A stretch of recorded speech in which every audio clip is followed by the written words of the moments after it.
नारायणं नमस्कृत्यं नरं च नरोत्तमं देवी सरस्वती व्यासं ततो जयमुदीरये। राधा मेरी माती है, पिता मेरे घनश्याम, इन दोनों के चरणों में मेरा कोटि कोटि प्रणाम। ओम श्री परमात्मने नमः। प्रवचन सार ज्ञान के दीप जले। हमारा संबंध ईश्वर के साथ है, संसार के साथ नहीं है। जिसका संबंध हमारे साथ नहीं है उसका त्याग करना है। जिसके साथ हमारा संबंध ही नहीं उसका त्याग क्या करे? त्याग करना है भूल का। संबंध भूल से माना है। मैं शरीर हूँ और शरीर मेरा है तथा मेरे लिए यह संबंध माना हुआ है। वास्तव में है नहीं। शरीर निरंतर हमसे अलग हो रहा है। बचपन में जो शरीर था वह अब नहीं है, पर मैं वही हूँ। शरीर बदल गया पर स्वयं नहीं बदला। यह हमारा सबका अनुभव है। इस अनुभव का आदर करो तो जीवन मुक्त हो जाओगे। जो अपना नहीं है उसको अपना मानने से विश्वासघात होगा, धोखा होगा। पहले बालकपन को अपना मानते थे, वो अब रहा नहीं, चला गया। शरीर का निरंतर वियोग हो रहा है। जीव भगवान से विमुख हुआ है, अलग नहीं, और संसार के सम्मुख हुआ है, साथ नहीं। संसार से केवल सेवा के लिए ही संबंध माने। संसार को अपना और अपने लिए न माने। कोई भी काम अपने लिए न करके दूसरों की सेवा हित के लिए करे। ये अपनी अंदर चलनी चाहिए, सोच होनी चाहिए। भजन ध्यान आदि भी अपने लिए न करे। आजकल बेटों से भी आशा मत रखो तो सुख पाओगे। उनकी सेवा करो पर आशा मत रखो। बोलो राधे राधे। आजकल बेटों से भी आशा मत रखो तो सुख पाओगे, वरना बेटों पर भी आशा रखोगे तो दुख ही मिलेगा। उनकी सेवा करो पर आशा मत रखो। मैंपन हमारा स्वरूप नहीं है। मैं अहम अलग है, स्वरूप अलग है। मैं के कारण हूँ, है मैं न रहे तो हूँ, नहीं रहेगा परतुत है रहेगा। मैं जड़ है हूँ, चेतन है। मैं हूँ यह चिज्जर ग्रंथि। मैं को छोड़ देने से ही ग्रंथि भेद हो जाता है। परमात्मा आनंद रूप है। संसार सुख दुख रूप है। दुख के साथ जो सुख है वह दुख का कारण है। सुख के भी भोगी को दुख भोगना ही पड़ेगा। सुख मात्र दुख में परिणत हो जाता है। भोगी मनुष्य सुख दुख दोनों को भोगता है, परंतु योगी सुख दुख को नहीं भोगता। यह शरीर सुख दुख भोगने के लिए नहीं है, परंतु दोनों से ऊंचा उठकर आनंद पाने के लिए, सुखदायी परिस्थिति सेवा करने के लिए है। आप में जो बड़प्पन है वह दूसरों का दिया हुआ है। सुख को भोगना, दुख को निमंत्रण देना है। दुखदायी परिस्थिति सुख की चाहना मिटाने के लिए है। दूसरे के दुख से दुखी होने पर हमारा दुख स्वयं मिट जाता है। दूसरे के सुख से सुखी होने पर हम सुखी हो जाते हैं। काम खुद करो, आराम दूसरों के दो। मैं तू यह वह चारों एक ज्ञान के अंतर्गत है। जब इतनी बात मान जाओगे तो फिर हमारी बात को जान जाओगे। मानना पहले जरूरी है। सता होनापन ज्यों का त्यों है, उससे यह सब प्रकाशित होता है। यह सता बाहर भीतर सब जगह परिपूर्ण है। उसमें संसार की सृष्टि प्रलय आदि अनेक क्रियाएं होती है, पर उस सता में ज्ञान में कोई फर्क नहीं पड़ता। वह सता ही हमारा स्वरूप है। उसी को सच्चिदानंद कहते हैं। वह स्वयं प्रकाश और सबका प्रकाशक है। वह तत्व सब समय में सबको प्राप्त है। उस तत्व को जानने या न जानने से, मानने या न मानने से उसमें कुछ फर्क नहीं पड़ता। उस तत्व में कोई हलचल आना जाना नहीं है। जागृत, स्वप्न, सुषुप्ति और तुरिया भी उसमें नहीं है। उसी के अंतर्गत यह सब सृष्टि है। शाखा चंद न्याय से उसका लक्ष्य कराया जाता है। उसका अनुभव करे या न करे वह तो वैसा है ही, पर अनुभव करने से हम हलचल से, आवागमन से रहित हो जाते हैं। उसका अनुभव करने में ही मनुष्य जीवन की सफलता है। दो बात का सबको अनुभव होता है कि शरीर बदलता है, स्वयं नहीं बदलता। बदलने वाले में मोह करना, उसके साथ मिलकर अपने को भी बदलने वाला मानना गलती है। जैसे नदी निरंतर बहती है पर शिला निरंतर रहती है, ऐसे ही शरीर बदलता है, आप वही रहते हैं। संसार बदलता है, परमात्मा वही रहते हैं। बदलने वाली वस्तु सेवा करने के लिए है, अपने लिए नहीं। जो मिला है और जो बिछुड़ने वाला है उससे सेवा करो। जो मिला है वो समझो बिछड़ना ही है, छूटना ही है, उससे सेवा करो सभी की। बदलने वाले शरीर संसार एक है, न बदलने वाले आप स्वयं एक, भगवान का एक। बदलने वाले की सेवा में लगा दो। हम जो कुछ भी व्यवहार करते हैं उसमें सत्ता और ज्ञान ये दो रहते हैं। व्यवहार चलना बोलना आदि तो प्रत्यक्ष बदलता है, पर सत्ता और ज्ञान में परिवर्तन नहीं होता। सुख दुख आदि में सत्ता और ज्ञान वैसे ही रहते हैं। जन्म मृत्यु की सत्ता में और ज्ञान में क्या फर्क पड़ता है? सत्ता और ज्ञान एक रूप रहते हैं। सत्ता और ज्ञान ही परमात्म तत्व है। सत्ता और ज्ञान ही आपका स्वरूप है। जो जा रहा है उसको मत देखो, जो है उसको देखो। नित्य प्राप्ति को देखो, नित्य निवृत्ति को देखो। सम को देखो, विषम को देखो मत देखो। सम को देखो, विषम को मत देखो कभी भी। भक्ति मार्ग श्रेष्ठ भी है और सुगम भी है, परंतु यह कठिन इसलिए हो गया है कि किसी का कहना मानते ही नहीं। जो माता पिता की आज्ञा नहीं मानता और भगवान की आज्ञा मानने की बात कैसे समझेगा? अब मुश्किल यह हो गई कि समझाए कैसे, सब उठछंकल हो रहे हैं। अब किसका उदाहरण देकर समझाएं? उदाहरण समझ में आना कठिन हो गया है। कोई पतिव्रता दिखती ही नहीं, फिर पतिव्रता का उदाहरण कौन समझे? माता पिता पति गुरु की परतंत्रता में महान स्वतंत्रता है। आजकल उच्च श्रृंखलता का नाम स्वतंत्रता मान लिया है। गधे को यहाँ सत्संग में लाए तो यही वो पेशाब कर देगा, क्योंकि वह स्वतंत्र है, चाहे जहाँ पेशाब करे। तो जो भगवान का हो गया वो भगवत रूप हो गया।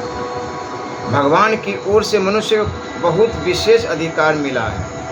इसमें भगवान का पक्षपात प्रतीत होता है। भगवान ने मनुष्य को दुनिया मात्र के उद्धार का अधिकार दिया है। इस विषय में दो बातें हैं: परमात्मा में तल्लीन होना और बुराइयों का सर्वथा त्याग करना। सबका सर परमात्मा। जैसे वृक्ष के मूल में जल देने से पूरे वृक्ष को तृप्ति मिल पहुँचती है, ऐसे परमात्मा में तल्लीन होने से दुनिया मात्र का जितना हित होगा उतना करने से नहीं। हमारे भीतर में सबके हित का भाव रहे।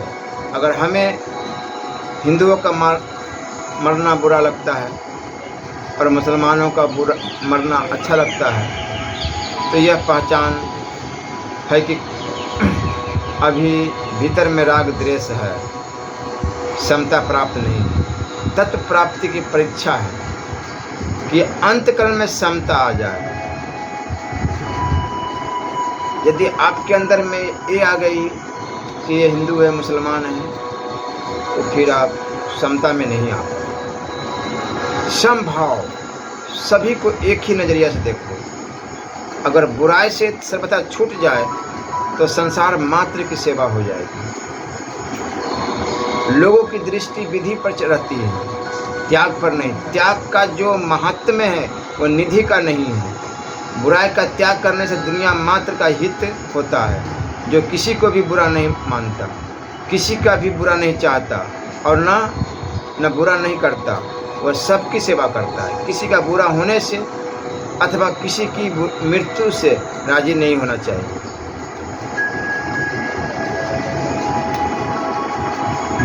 बलि वैश्वदेव करने से त्रिलोकी को भोजन देने का महात्म्य होता है।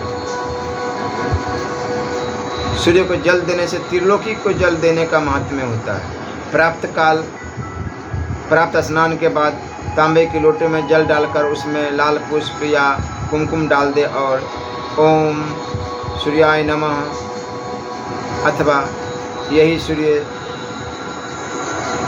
शस्त्र तामसो तेजोरासे जगतपते अनुकंप माँ भक्त्या बुरहानार्ध दिवाकर कहते हुए सूर्य को 3 अंजलि जल दे। मानव जीवन बहुत कीमती है। यह मोतियाबिंद के ऑपरेशन के औजार की तरह है जिसे काट नहीं चीरा जाता। मनुष्य का कर्तव्य है कि सबकी सेवा करना। जो दूसरों को कष्ट देते हैं, हिंसा करते हैं, मांस सेवन करते हैं, मदिरा सेवन करते हैं, वो राक्षस है, मनुष्य नहीं। किसी की बुराई न करे, किसी को बुरा न समझे और किसी का बुरा न सोचे। जो बुराई करता है, देखता है, सोचता है, वह खुद बुरा हो जाएगा। शरीर बदलता है पर मैं स्वयं नहीं बदलता। यह सबका अनुभव है। बदलने को जानने वाला बदलने वाला नहीं होता। हम जागृत, स्वप्न, सुसुप्ति को, बाल्यावस्था आदि अवस्थाओं को, परले को तथा सृष्टि को जानते हैं। ब्रह्मा जी की आयु को जानते हैं। जानने वाला अलग होता है और जानने में आने वाला अलग होता है। जानने वाला सत्य है और जानने में आने वाला असत्य है। सत्य है, असत्य नहीं। यह तत्व है। हे सो सुंदर है सदा, नहीं सो सुंदर नाही, नहीं सो प्रगट देखिए, है सो दिखे नाही। जो आता है और चला जाता है उसमें चिंता किस बात की। रात दिन की तरह सुख दुख आते जाते हैं। बालक जन्मता है तो सब बातों में संदेह रहता है पर मन में कोई संदेह नहीं। जो निसंदेह बात है उसे जान लो तो दुख नहीं होगा। सच्ची बात को जान ले तो किसी बात का दुख है। संयोग का वियोग जरूर होगा। वियोग का मुख्य है संयोग, मुख्य नहीं। मनुष्य शरीर सत्संग के लिए मिला है। यहाँ जैसे सत्संग करने के लिए आए हैं, ऐसे मनुष्य जन्म में सत्संग करने के लिए आए हैं, रहने के लिए नहीं। शरीर प्रतिक्षण मर रहा है, हम जी रहे हैं, यह वहम है। जैसे विवाह हुआ तो हो ही गया, उसमें सोचना नहीं पड़ता। ऐसे ही भगवान के हो गए तो हो ही गए। आप जहाँ हैं वहाँ रहते हुए यह निश्चय कर लो कि हम भगवान के हो गए। भगवान ने किसी भी जीव का त्याग नहीं किया। गलती हमसे ही हुई है। हम ही भगवान से बेमुख हुए हैं। सेवा करने के लिए हम सबके हैं पर लेने के लिए हम किसी के भी नहीं। लेने के लिए कोई हमारा नहीं है। सेवा करना और लेना कुछ नहीं। यही संसार के साथ संबंध रखो। ज्ञान के बिना प्रेम आसक्ति है। प्रेम के बिना ज्ञान शून्य है। प्रेम के बिना ज्ञान बिना मल्लाह की नौका है। दूसरे के मुक्त सुख के लिए प्रेम होता है, अपने सुख के लिए काम होता है। माँ का प्रेम भी मोहपूर्वक स्वार्थपूर्वक होता है, बिना स्वार्थ के दूसरे का हित करता है। स्त्री पुरुष का और पुरुष पर स्त्री का स्पर्श न करे तो उनके तेज से शक्ति वृद्धि होगी। घर में माँ के चरणों में मस्तक रखकर प्रणाम करे तथा अन्य स्त्रियों को दूर से प्रणाम करे। स्त्री पति के चरण स्पर्श करे और अन्य पुरुषों को दूर से प्रणाम करे। एक निश्चय वाली वृद्धि होनी चाहिए। एक हर एक बात में ढूंढ रहने का स्वभाव बना ले। जैसा करने का विचार कर ले वैसा ही करने की आदत बना ले। विचार बदलते रहने से स्वभाव वैसा ही बन जाता है। सांसारिक व्यवहार में जैसी आदत होगी वही आदत पारमार्थिक मार्ग में भी काम करेगी। खाना पीना आदि सब क्रियाएं निर्वाह बुद्धि से करे, स्वाद शौकीन से नहीं। अपने बल से निराश हो जाए पर भगवत प्राप्ति से कभी निराश नहीं होना चाहिए। भगवत प्राप्ति भाव के अधीन है, बल के अधीन नहीं है।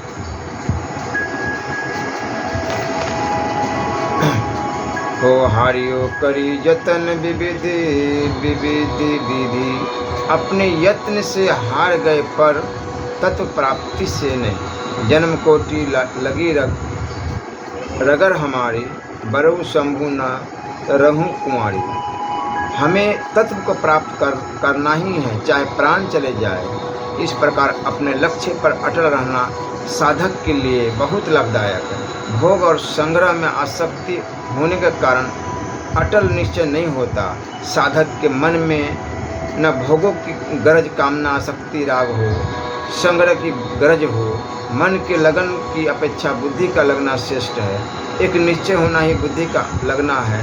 मन लगाने से सिद्धियाँ प्राप्त होती है। मन को लगाना कठिन है, पर बुद्धि को लगाना सुगम भी है और श्रेष्ठ भी है। मैं अमुक का शिष्य हो गया, मैं अमुक पति की हो गई, यह बुद्धि का लगना है। ढूंढ विचार खुद को करना पड़ेगा।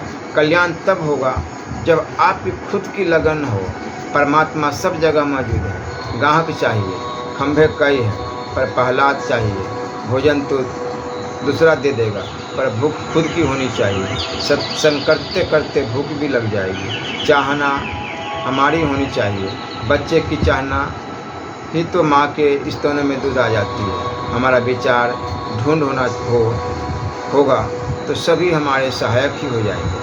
हमारा विवेक हरदम जागृत रहना चाहिए।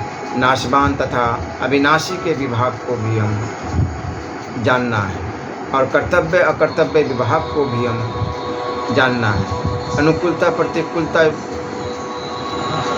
कल्याण के लिए आती है, सुख दुख भोग के लिए नहीं है। जैसे आप अपना दुख दूर करने के लिए पैसे खर्च करते हैं, ऐसे ही दूसरे का दुख दूर करने के लिए भी खर्च करें, तभी आपको पैसे रखने का हक है। अपने को शुद्ध अच्छा बनाना चाहिए। अपने को शुद्ध बनाए तो लोक परलोक सब ठीक हो जाएंगे।